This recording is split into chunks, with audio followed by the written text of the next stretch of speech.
اللہ پاک کے آخری نبی محمد عربی صلی اللہ علیہ وسلم نے ایک ایسا خوبصورت معاشرہ ہمیں عطا فرمایا اپنے کردار سے، اپنے ارشادات سے، اپنے انداز سے۔ اگر آج میرے آقا دو جہاں صلی اللہ علیہ وسلم کے اس انداز مبارک کو ہم اختیار کرنے میں کامیاب ہو جائیں تو اب رب نے چاہا تو بہت ہی خوبصورت معاشرہ ہو جائے گا۔ میں چند جھلکیاں نبی رحمت شفیع امت صلی اللہ علیہ وسلم کے کردار مبارک کی آپ کے سامنے بیان کرنے جا رہا ہوں۔ عشق سے، عشق و محبت میں آقا کے اس پیارے ذکر کو سننے کی کوشش کیجیے۔ نبی پاک صلی اللہ تعالی علیہ وآلہ وسلم اپنی ازواج مطہرات امہات المومنین جو ہے، ہماری امیاں جو ہیں، جیسے ہم اگر اپنی عام لینگویج میں کہیں تو جیسے وائف جس کو کہتے ہیں، بیوی کہتے ہیں، زوجہ کہتے ہیں، تو آپ صلی اللہ علیہ وآلہ وسلم اپنی ازواج مطہرات رضوان اللہ تعالی علیہم اجمعین سے، اپنے اصحاب سے، صحابہ کرام سے، اپنے رشتہ داروں، اپنے پڑوسیوں کے ساتھ اتنی خوش اخلاقی اور ملنساری کے ساتھ پیش آتے کہ ہر ایک آپ کے اخلاق کریمہ کا دیوانہ ہو جاتا اور تعریف کرتا۔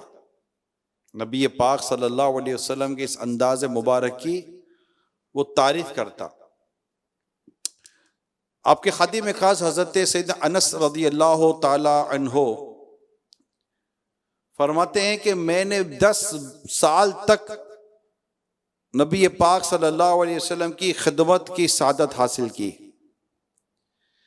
مگر کبھی بھی میرے آقا صلی اللہ علیہ وسلم نے مجھے ڈانٹا نہ جھڑکا، نہ کبھی یہ فرمایا کہ تو نے فلاں کام کیوں کیا اور فلاں کام کیوں نہیں کیا۔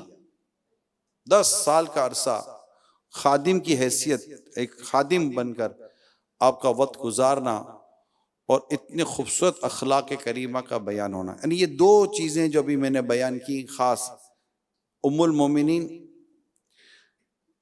امہات المومنین کے ساتھ انداز مبارک، اور یہ ایک انداز مبارک آپ دیکھیں کہ خادم خاص حضرت انس رضی اللہ تعالی عنہ کا جیسے ابھی آپ کو میں نے بیان کیا۔ تو ہم جو کہتے ہیں نا، جیسے میرے سرکار ہیں ہی کوئی اب میری نگاہ ہو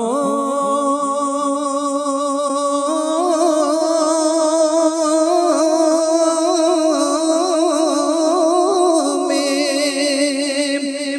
جچتا نہیں کوئی، بولو جیسے میرے سرکار ہیں، بولو ایسا نہیں کوئی، نہیں کوئی جیسے میرے سرکار۔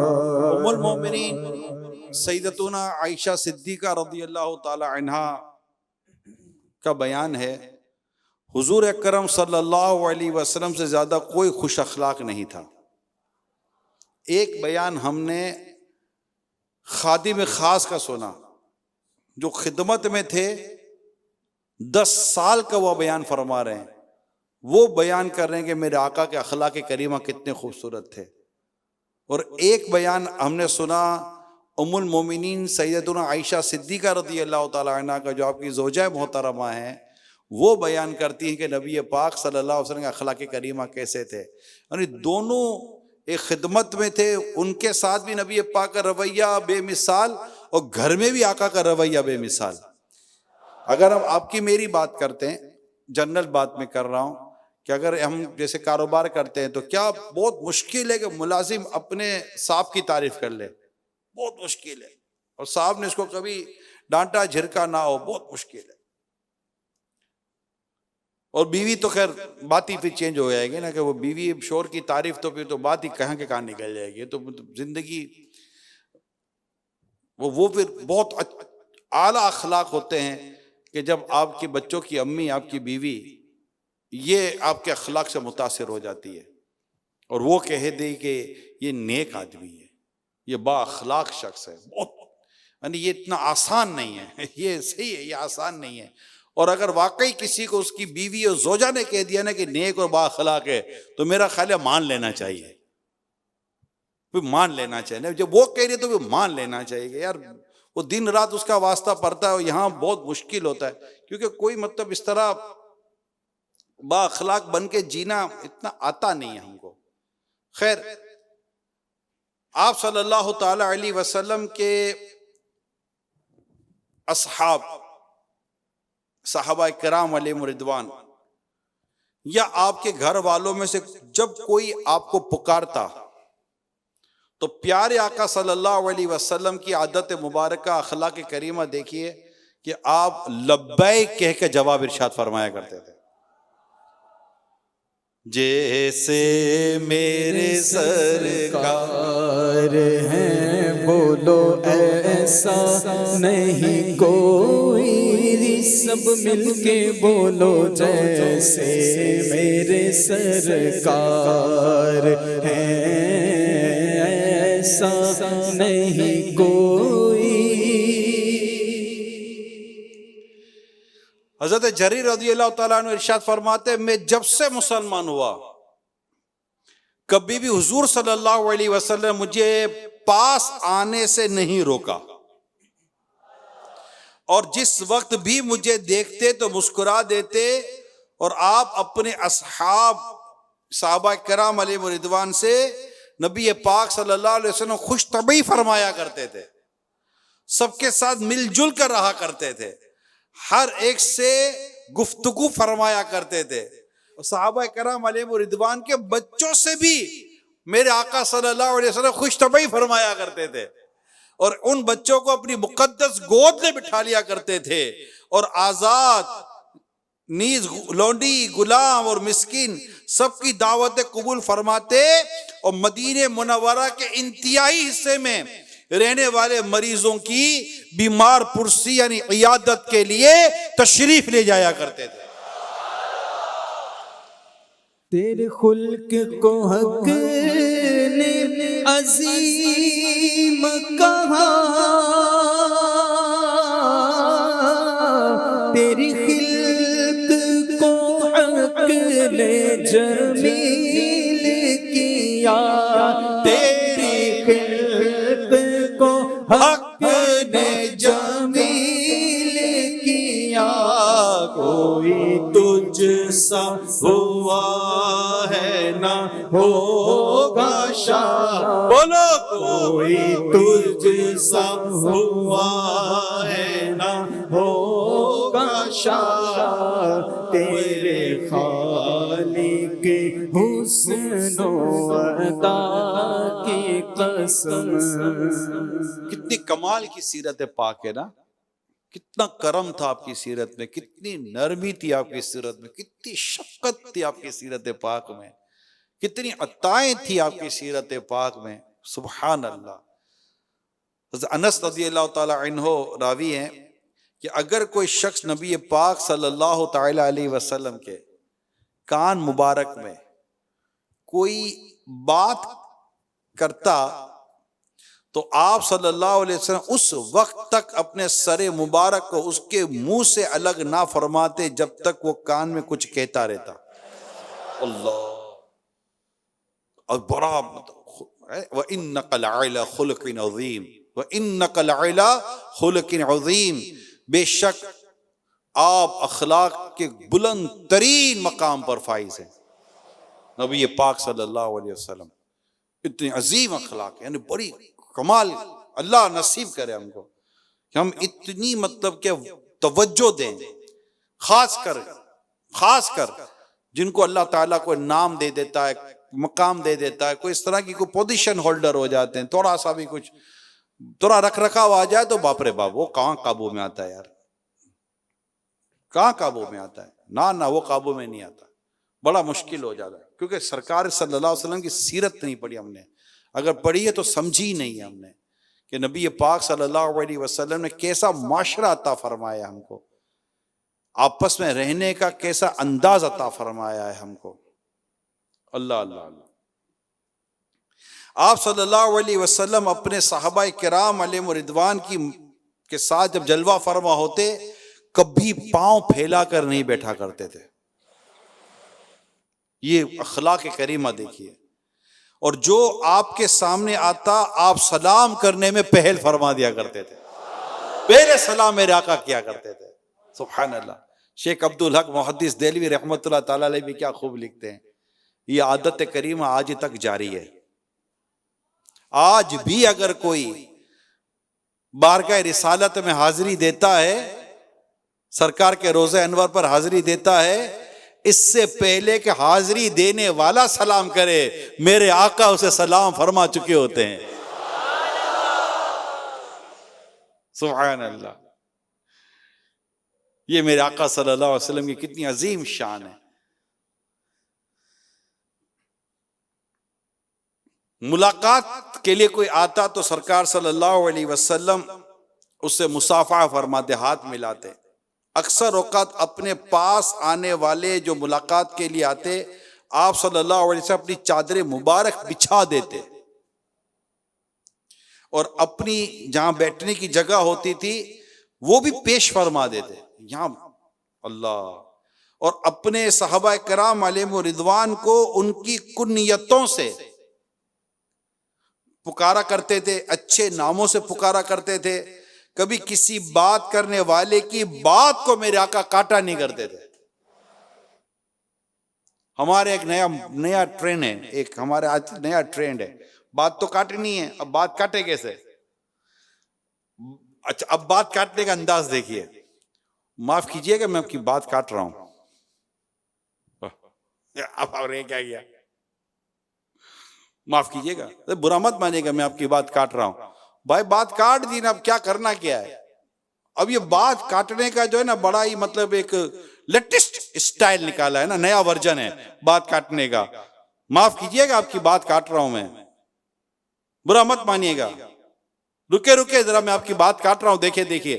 اب بھائی نہیں کاٹنی نا، بات سننی ہے نا، بات کاٹنی تو نہیں ہے۔ اب کہتا مطلب کہ دلیری دے گے، بات کاٹ رہا ہوں، برا مت مانیے گا، بات نہیں کاٹنی ہوتی، سننا ہوتا ہے۔ نبی پاک صلی اللہ تعالی علیہ وسلم کی پیاری ادا ہم نے کیا سنی کہ نبی پاک صلی اللہ علیہ وسلم بات کرنے والے کی بات کاٹا نہیں کرتے تھے، ہر شخص سے خوش روئی، یعنی چہرہ، آقا کا تو چہرہ ہی پھر چہرہ تھا نا یار، اس چہرے پاک کو دیکھ کر تو ویسے بندہ غم بھول جاتا تھا۔ جو مطلب آقا کا چہرہ مبارک، تو اس کا نور، اس کی بس ختم نا، آقا کے چہرے پر کیا آدمی کلام کرے گا، کہ کیا بات کرو آقا کے چہرے مبارک کی۔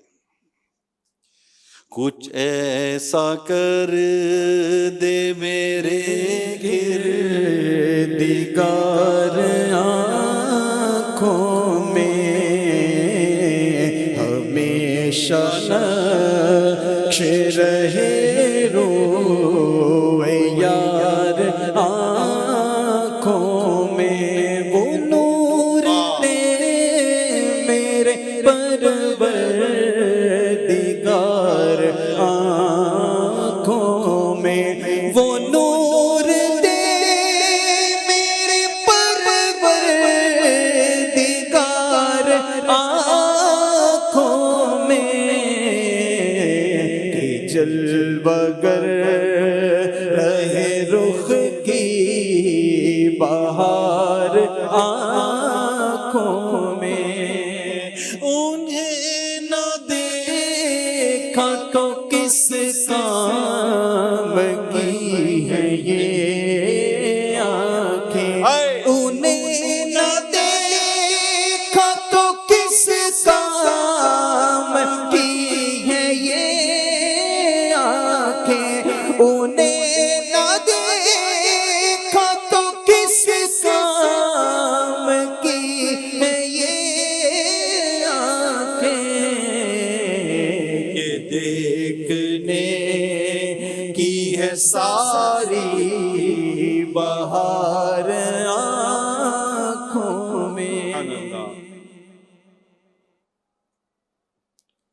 مسکرا کر ملاقات فرمایا کرتے تھے میرے آقا صلی اللہ علیہ وسلم. ہائے کیا مسکراہٹ، کیا تبسم، کیا دیدار، کیا زیارت، مطلب بھول ہی جائے نا سب کچھ ہے. مدینہ منورہ کے خدام، غلام وغیرہ برتنوں میں صبح کو پانی لے کر آتے اور نبی پاک صلی اللہ علیہ وسلم کے برتنوں میں اپنا دست مبارک داخل فرما دیتے اور پانی کو متبرک، پانی تبرک والا ہو جاتا. یہاں تک کہ سخت سردی کے موسم میں بھی صبح کو حضور صلی اللہ علیہ وسلم ہر ایک کے برتن میں اپنا مقدس ہاتھ داخل فرما دیا کرتے تھے اور سردی کے باوجود کسی کو محروم نہ فرماتے، یعنی منع نہ نہیں ہے. میرے آقا کی بارگاہ میں نہ نہیں ہے. بس ایک بار آقا کی بارگاہ میں عرض کرنی ہے، وہاں کیا جود و کرم ہے شہ بطحا تیرا، نہیں سنتا ہی نہیں مانگنے والا تیرا. دھار چلتے ہیں عطا کے وہ ہے قدرہ تیرا. دھار چلتے ہیں عطا کے وہ ہے قدرہ تیرا. تارے کھلتے ہیں سخا کے وہ ہے ذرہ تیرا. نہیں سنتا ہی نہیں مانگنے والا تیرا. پیارے آقا صلی اللہ تعالی علیہ وآلہ وسلم اپنی ازواج مطہرات سے ملاقات فرماتے، اپنی شہزادیوں کے گھروں پر بھی تشریف لے جایا کرتے تھے اور ان کی خبر گیری فرماتے. اور یہ کبھی سفر سے تشریف لاتے تو اپنی شہزادی کے یہاں میرے آقا صلی اللہ علیہ وسلم تشریف لے جایا کرتے تھے. یہ اس ادا کو بھی میں نے امیر سنت کو دیکھا ادا کرتے ہوئے. تو جب آقا کی بات کروں گا تو آقا کے عاشق کی بھی تو بات کرنی ہے نا. آقا کے عاشق کی بھی تو بات کرنی، عاشق مدینہ کا بھی تو ذکر کریں گا نا میں. اللہ اللہ. تو ہم کبھی سفر سے آتے نا تو ایسا بھی ہوا ہے چند مرتبہ کہ امیر سنت فرمایا کرتے تھے، یار نبی پاک صلی اللہ علیہ وسلم جب سفر سے تشریف لاتے تو بیٹی کے یہاں تشریف لے جایا کرتے تھے، تو آپ بھی سفر سے ڈائریکٹ اپنی بیٹی کے گھر پر تشریف لے جاتے تھے اس ادا کو ادا کرنے کے لیے، محبوب کی ادا کو ادا کرنے. یہ بھی محبت عشق رسول کا یہ بھی ایک علامت ہے کہ پتہ چل جائے کہ نبی پاک صلی اللہ علیہ وسلم یہ کرتے تھے. تو غلام کوشش کرتا ہے کہ میں بھی وہ کام کروں، اور جب کوئی پوچھے گا تو یہ کام تو نے کیوں کیا، تو میں کہوں گا کسی کی ادا کو ادا کر رہا ہوں، کسی کی ادا کو ادا کر رہا ہوں. کوئی کہے آپ کو کہ امامہ کیوں پہنا، کیا جواب دیں گے؟ کسی کی ادا کو ادا کر رہا ہوں، محمد کی سنت ادا کر رہا ہوں. کوئی کہے داڑھی کیوں رکھی پوری ایک مٹھی، بھائی کیا جواب دو گے؟